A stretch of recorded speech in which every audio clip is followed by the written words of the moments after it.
ક્યારે વિચાર્યું છે કે રમકડા ફક્ત મનોરંજન માટે જ હોય છે કે પછી તે શીખવા માટેના સૌથી શક્તિશાળી સાધનોમાંથી એક હોઈ શકે છે?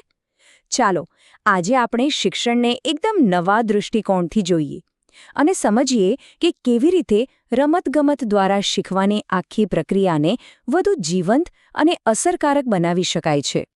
ચાલો એક સવાલથી શરૂઆત કરીએ. ભણતર શબ્દ સાંભળતા જ મનમાં શું આવે છે? પરીક્ષાઓ, હોમવર્ક અને સતત સારા દેખાવનું દબાણ. પણ શું એ ખરેખર જરૂરી છે કે શીખવાની પ્રક્રિયા હંમેશા આટલી તણાવભરી જ હોય? શું એ આનંદ અને ઉત્સાહથી ભરપૂર ન હોઈ શકે? આ જ સવાલોના જવાબ આપણને એક ક્રાંતિકારી વિચાર તરફ દોરી જાય છે: રમત દ્વારા શિક્ષણ. આમ તો આ કોઈ નવો વિચાર નથી, પણ જે રીતે આધુનિક શિક્ષણશાસ્ત્ર તેને સમજી રહ્યું છે અને અપનાવી રહ્યું છે, તે ચોક્કસપણે શિક્ષણ જગતમાં એક નવી દિશા આપી રહ્યું છે. તો આ રમકડા આધારિત શિક્ષણ એટલે શું? એકદમ સરળ શબ્દોમાં કહીએ તો આ એક એવી પદ્ધતિ છે જ્યાં રમકડાનો ઉપયોગ માત્ર રમવા માટે નથી થતો, પણ ગણિત, વિજ્ઞાન અને ભાષા જેવા જટિલ વિષયોને સમજવા માટેના એક સાધન તરીકે થાય છે. એટલે કે આ માત્ર મજા-મસ્તી નથી, પણ શીખવાની એક સુનિયોજિત અને વૈજ્ઞાનિક રીત છે. ઓકે, તો સવાલ એ થાય કે આ બધું કામ કેવી રીતે કરે છે? રમકડા વર્ગખંડમાં પુસ્તકોનું સ્થાન કેવી રીતે લઈ શકે? એને સમજવા માટે આપણે એના મૂળભૂત સિદ્ધાંતો પર એક નજર નાખવી પડશે, જે આખી પદ્ધતિનો પાયો છે. પહેલો અને સૌથી મહત્વનો સિદ્ધાંત છે કરીને શીખવું. એટલે કે માત્ર વાંચવા કે સાંભળવાને બદલે જ્યારે બાળકો પોતાના હાથથી બ્લોક્સ ગોઠવીને કોઈ આકાર બનાવે છે, ત્યારે તેઓ ભૂમિતિના સિદ્ધાંતોને અનુભવથી સમજે છે, અને આ અનુભવથી મળેલું જ્ઞાન એ મગજમાં કાયમ માટે છપાઈ જાય છે. રમકડાની બીજી એક જાદુઈ વાત એ છે કે તે કલ્પનાને પાંખો આપે છે. જ્યારે બાળકોના હાથમાં રમકડા આવે છે, ત્યારે તેઓ ખાલી સૂચનાઓનું પાલન નથી કરતા, પણ પોતાની એક નવી દુનિયા બનાવે છે, નવી વાર્તાઓ ઘડે છે અને સમસ્યાઓના અનોખા ઉકેલો શોધે છે. આનાથી તેમની સર્જનાત્મક વિચારસરણીને કુદરતી રીતે જ વેગ મળે છે. એકલા રમવા કરતાં ગ્રુપમાં રમવું વધુ શીખવે છે, ખરું ને? જ્યારે બાળકો સાથે મળીને કોઈ મોટું મોડેલ બનાવે છે કે પછી કોઈ રમત રમે છે, ત્યારે તેઓ એકબીજાના વિચારોનું સન્માન કરતા શીખે છે, મતભેદો ઉકેલતા શીખે છે અને એક કોમન ગોલ માટે સાથે મળીને કામ કરતા શીખે છે. આનાથી ટીમવર્ક અને સહકાર જેવી ખૂબ જ જરૂરી સોશિયલ સ્કિલ્સ ડેવલપ થાય છે. અને કદાચ સૌથી નિર્ણાયક મુદ્દો, આ પદ્ધતિ શીખવાના વાતાવરણને સંપૂર્ણપણે બદલી નાખે છે. અહીં ભૂલ કરવાનો ડર નથી, પરીક્ષાનું કોઈ દબાણ નથી. બાળકો આનંદ કરતા શીખે છે.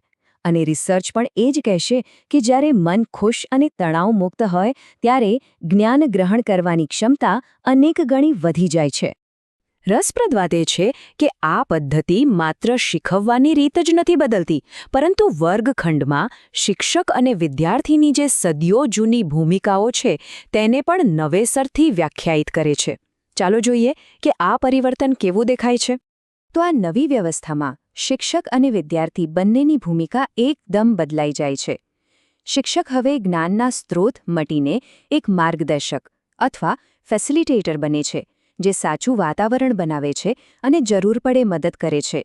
અને વિદ્યાર્થી એ માત્ર સાંભળનાર નહીં, પણ એક નાનું વૈજ્ઞાનિક બની જાય છે, જે જાતે પ્રયોગ કરે છે, શોધખોળ કરે છે અને પોતાના જ્ઞાનનું નિર્માણ કરે છે.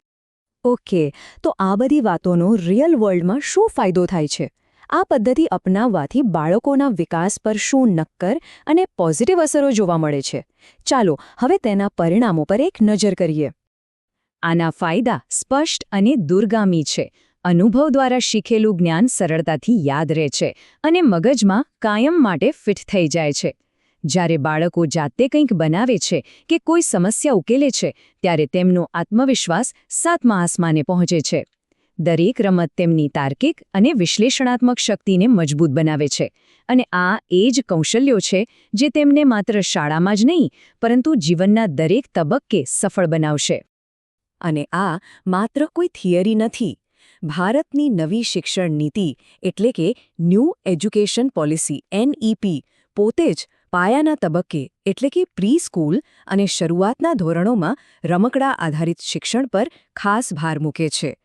આ એ વાતનો પુરાવો છે કે શિક્ષણના નીતિ નિર્માતાઓ પણ હવે આ પદ્ધતિની અપાર ક્ષમતાને સ્વીકારી રહ્યા છે. તો અંતમાં એક વિચારવા જેવો સવાલ, જેમ જેમ શિક્ષણ પદ્ધતિઓ વિકસી રહી છે, શું એવો સમય આવશે જ્યારે વર્ગખંડમાં પુસ્તકો કરતાં રમકડાં વધુ મહત્વના ગણાશે? આ પ્રશ્ન આપણને શિક્ષણના ભવિષ્ય વિશે ગંભીરતાથી વિચારવા મજબૂર કરે છે. આ વિચાર સાથે જ આજની ચર્ચા અહીં સમાપ્ત કરીએ.